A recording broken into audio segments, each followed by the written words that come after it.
سے کہا ہے، یا اللہ آخر میرے ساتھ ہی کیوں؟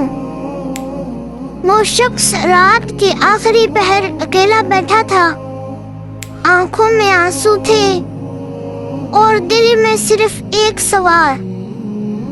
دعائیں بھی کیں، سجدے بھی کیے، لیکن حالات بدلنے کا نام نہیں لے رہے تھے۔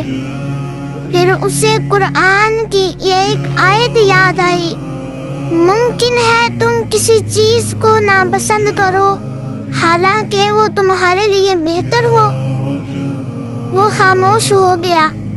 شاید اللہ اسے توڑ نہیں رہا تھا، اسے پہلے سے بہتر بنانے کے لیے تیار کر رہا تھا۔